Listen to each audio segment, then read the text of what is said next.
शांति 1 फरवरी 2025। बाबा के महावाक्य। मीठे बच्चे, तुम आत्माओं का स्वधर्म शांति है। तुम्हारा देश शांति धाम है। तुम आत्मा शांत स्वरूप हो, इसलिए तुम शांति मांग नहीं सकते। प्रश्न, तुम्हारा योग बल कौन से कमाल करता है? उत्तर, योग बल से तुम सारी दुनिया को पवित्र बनाते हो। तुम कितने थोड़े बच्चे योग बल से यह सारा पहाड़ उठाए सोने का पहाड़ स्थापन करते हो। 5 तत्व सतो प्रधान हो जाते हैं, अच्छा फल देते हैं। सतो प्रधान तत्वों से यह शरीर भी सतो प्रधान होते हैं। वहाँ के फल भी बहुत बड़े बड़े स्वादिष्ट होते हैं। ओम शांति। जब ओम शांति कहा जाता है तो बहुत खुशी होनी चाहिए, क्योंकि वास्तव में आत्मा है ही शांत स्वरूप, उसका स्वधर्म ही शांत है। इस पर सन्यासी भी कहते हैं, शांति का तो तुम्हारे गले में हार पड़ा है। शांति को बाहर कहाँ ढूंढते हो? आत्मा स्वतः शांत स्वरूप है। इस शरीर में पाठ बजाने आना पड़ता है। आत्मा सदा शांत रहे तो कर्म कैसे करेगी? कर्म तो करना ही है। हाँ, शांति धाम में आत्माएं शांत रहती हैं। वहाँ शरीर है नहीं। यह कोई भी सन्यासी आदि नहीं समझते कि हम आत्मा हैं, शांति धाम में रहने वाली हैं। बच्चों को समझाया गया है, शांति धाम हमारा देश है। फिर हम सुख धाम में आकर पाठ बजाते हैं। फिर रावण राज्य होता है दुख धाम में। यह 84 जन्मों की कहानी है। भगवान वाच है न अर्जुन प्रति कि तुम अपने जन्मों को नहीं जानते हो। एक को क्यों कहते हैं? क्योंकि एक की गारंटी है। इन राधे कृष्ण की तो गारंटी है ना, तो इनको ही कहते हैं। यह बाप भी जानते हैं, बच्चे भी जानते हैं कि यह जो सब बच्चे हैं सब तो 84 जन्म लेने वाले नहीं हैं। कोई बीच में आएंगे, कोई अंत में आएंगे। इनकी तो सर्टेन है। इनको कहते हैं, हे बच्चे, तो यह अर्जुन हुआ ना, रथ पर बैठा है ना। बच्चे खुद भी समझ सकते हैं हम जन्म कैसे लेंगे। सर्विस ही नहीं करते हैं तो सतयुग नई दुनिया में पहले कैसे आएंगे? इनकी तकदीर कहाँ है? पीछे जो जन्म लेंगे उनके लिए तो पुराना घर होता जाएगा ना। मैं इनके लिए कहता हूँ, जिनके लिए तुमको भी सर्टेन है, तुम भी समझ सकते हो। मम्मा बाबा 84 जन्म लेते हैं। कुमारता है, जनक है, ऐसे ऐसे महारथी जो है वह 84 जन्म लेते हैं। जो सर्विस नहीं करते हैं तो जरूर कुछ जन्म बाद में आएंगे। समझते हैं हम तो नापास हो जाएंगे, पिछाड़ी में आ जाएंगे। स्कूल में दौड़ी पहन निशाने तक आकर फिर वापस लौटते हैं ना। सब एक रस हो न सके। रेस में जरा पाँव इंच का भी फर्क पड़ता है तो प्लस में आ जाता है। यह भी अश्व रेस है। अश्व घोड़े को कहा जाता है, रथ को भी घोड़ा कहा जाता है। बाकी यह जो दिखाते हैं, दक्ष प्रजापिता ने यज्ञ रचा, उसमें घोड़े को हवन किया, ये सब बातें हैं नहीं। न दक्ष प्रजापिता है, न कोई यज्ञ रचा है।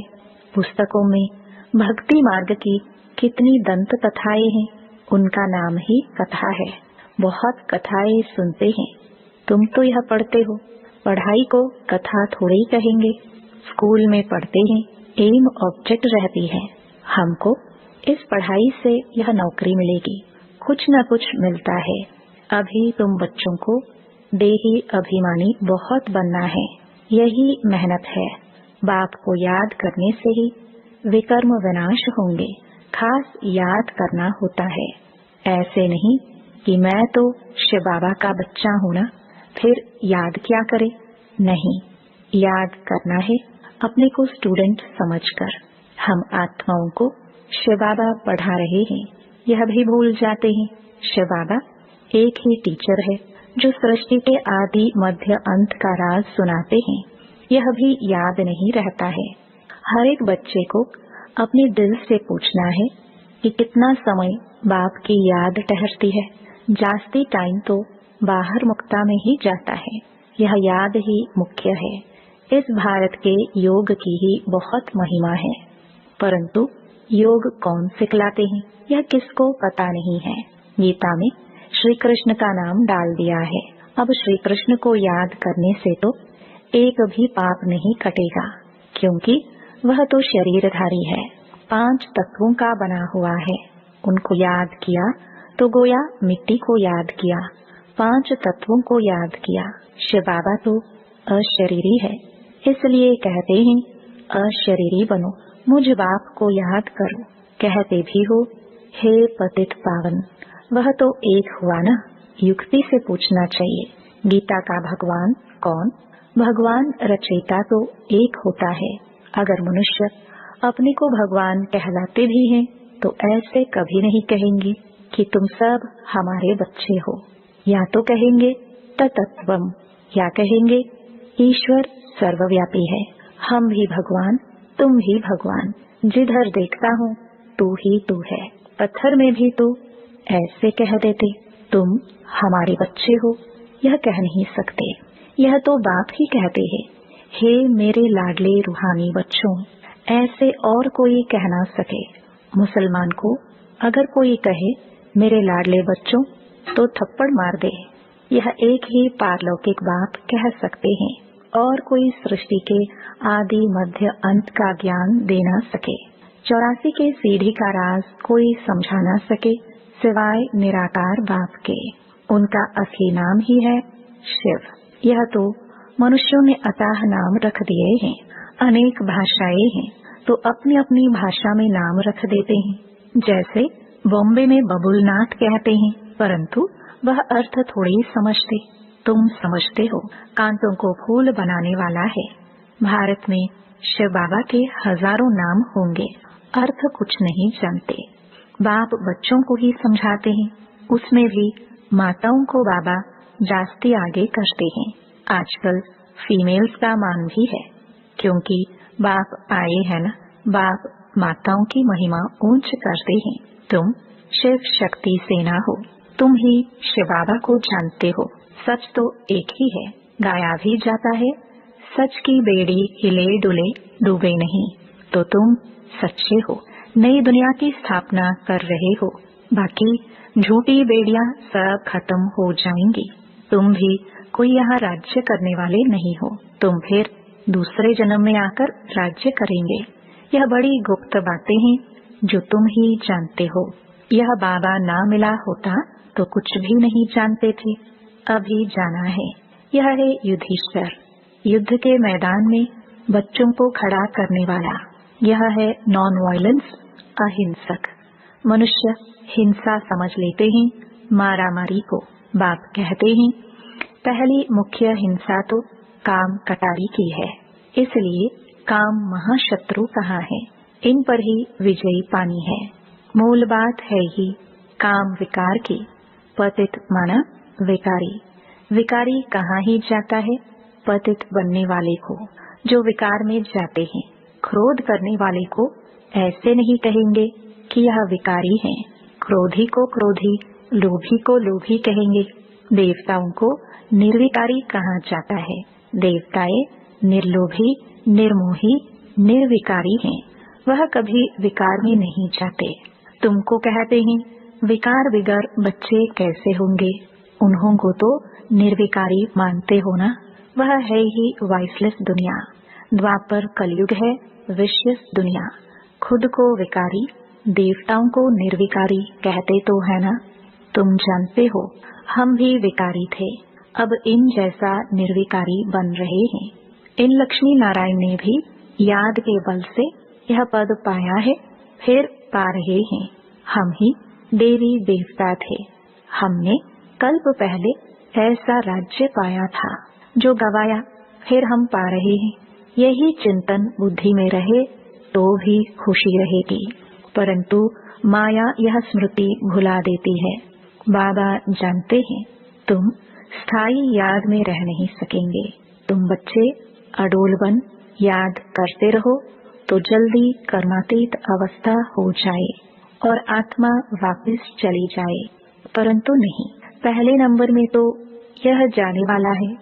फिर है शिव बाबा की बारात। शादी में माताएं मिट्टी के मटके में ज्योति जगाकर ले जाती है ना, यह निशानी है। शिव बाबा साजन तो सदा जागती ज्योत है, बाकी हमारी ज्योति जगाई है। यहाँ की बात फिर भक्ति मार्ग में ले गए हैं।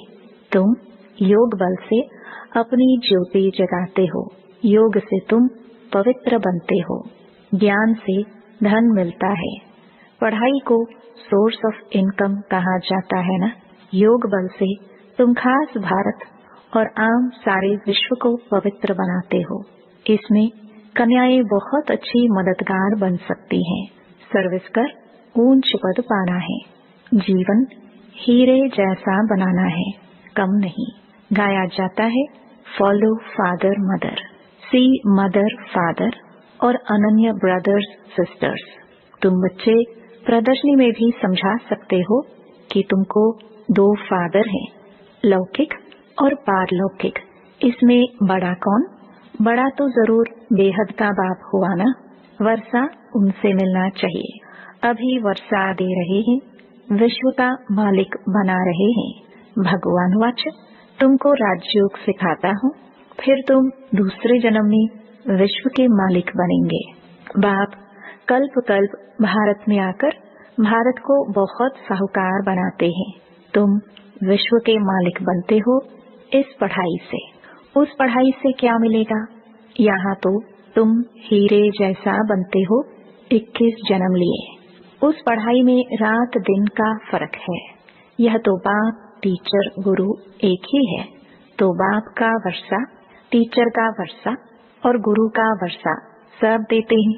अब बाप कहते हैं देह सहित सबको भूलना है। आप मुए मर गई दुनिया।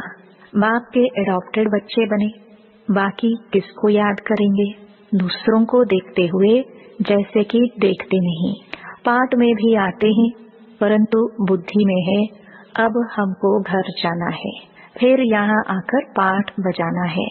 यह बुद्धि में रहे तो भी बहुत खुशी रहेगी। बच्चों को देह भान छोड़ देना चाहिए। यह पुरानी चीज यहाँ छोड़नी है, अब वापस जाना है। नाटक पूरा होता है। पुरानी सृष्टि को आग लग रही है। अंधे की औलाद अंधे अज्ञान नींद में सोए पड़े हैं। मनुष्य तो समझेंगे यह सोया हुआ मनुष्य दिखाया है, परंतु यह अज्ञान नींद की बात है जिससे तुम जगाते हो। ज्ञान अर्थात दिन है सतयुग, अज्ञान अर्थात रात है कलयुग। यह बड़ी समझने की बातें हैं। कन्या शादी करती है तो माता पिता सासू ससुर आदि भी याद आएगा, उनको भूलना पड़े। ऐसे भी युगल है जो सन्यासियों को दिखाते हैं। हम युगल बनकर कभी विकार में नहीं जाते हैं। ज्ञान तलवार बीच में है। बाप का फरमान है पवित्र रहना है। देखो रमेश उषा है, कभी भी पतित नहीं बने हैं। यह डर है अगर हम पतित बने तो 21 जन्मों की राजाई खत्म हो जाएगी, देवाला मार देंगे। ऐसे कोई कोई फेल हो पड़ते हैं। गांधर्वी विवाह का नाम तो है ना, तुम जानते हो। पवित्र रहने से पद बहुत ऊंच मिलेगा। एक जन्म के लिए पवित्र बनना है। योग बल से कर्मेंद्रियों पर भी कंट्रोल आ जाता है। योग बल से तुम सारी दुनिया को पवित्र बनाते हो। तुम कितने थोड़े बच्चे योग बल से यह सारा पहाड़ उड़ाए सोने का पहाड़ स्थापन करते हो। मनुष्य थोड़े ही समझते हैं, वह तो गोवर्धन पर्वत पिछाड़ी परिक्रमा देते रहते हैं। यह तो बाप ही आकर सारी दुनिया को गोल्डन एज बनाते हैं। ऐसे नहीं कि हिमालय कोई सोने का हो जाएगा, वहाँ तो सोने की खानियाँ भरतू हो जाएंगी। 5 तत्व सतो प्रधान है, फल भी अच्छा देते हैं। सतो प्रधान तत्वों से यह शरीर भी सतो प्रधान होते हैं। वहाँ के फल भी बहुत बड़े बड़े स्वादिष्ट होते हैं। नाम ही है स्वर्ग। तो अपने को आत्मा समझ बाप को याद करने से ही विकार छूटेंगे। देह अभिमान आने से विकार की चेष्टा होती है। योगी कभी विकार में नहीं जाएंगे। ज्ञान बल तो है, परंतु योगी नहीं होगा तो गिर पड़ेगा। जैसे पूछा जाता है पुरुषार्थ बड़ा या प्रारब्ध, तो कहते हैं पुरुषार्थ बड़ा। वैसे इसमें कहेंगे योग बड़ा। योग से ही पतित से पावन बनते हैं। अब तुम बच्चे तो कहेंगे हम बेहद के बाप से पढ़ेंगे, मनुष्य से पढ़ने से क्या मिलेगा, मास में क्या कमाई होगी। यह तुम एक एक रतन धारण करते हो। यह है लाखों रुपयों के, वहाँ पैसे की गिनती नहीं की जाती। अनगिनत धन होता है।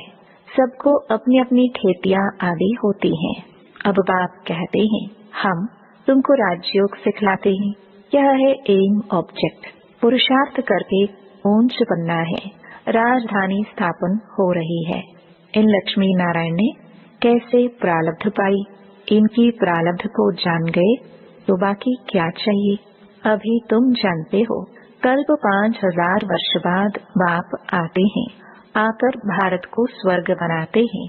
तो बच्चों को सर्विस करने का उमंग होना चाहिए। जब तक कोई को रास्ता नहीं बताया है, खाना नहीं खाएंगे। इतना उल्लास उमंग हो तब ऊंच पद पा सकते हैं। अच्छा, मीठे मीठे सिखिलदे बच्चों प्रति मात पिता बाप दादा का याद प्यार और गुड मॉर्निंग। रूहानी बाप की रूहानी बच्चों को नमस्ते। धारणा के लिए मुख्य सार।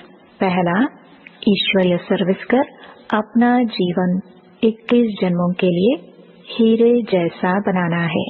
माता पिता और अनन्य भाई बहनों को ही फॉलो करना है। दूसरा, कर्मातीत अवस्था बनाने के लिए देह सहित सबको भूलना है। अपनी याद अडोल और स्थायी बनानी है। देवताओं जैसा निर्लोभी, निर्मोही, निर्विकारी बनना है। वरदान, तड़पती हुई आत्माओं को 1 सेकंड में गति सदगति देने वाले मास्टर दाता भव। जैसे स्थूल सीजन का इंतजाम करते हो, सेवाधारी सामग्री सब तैयार करते हो, जिससे किसी को कोई तकलीफ न हो, समय व्यर्थ न जाए। ऐसे ही अब सर्व आत्माओं की गति सदगति करने की अंतिम सीजन आने वाली है। तड़पती हुई आत्माओं को क्यू में खड़ा करने का कष्ट नहीं देना है। आते जाए और लेते जाए। इसके लिए एवर रेडी बनो। पुरुषार्थी जीवन में रहने से ऊपर अब दातापन की स्थिति में रहो। हर संकल्प हर सेकंड में मास्टर दाता बन करके चलो। स्लोगन, हजूर को बुद्धि में हाजिर रखो तो सर्व प्राप्तियां जी हजूर करेंगी। ओम शांति।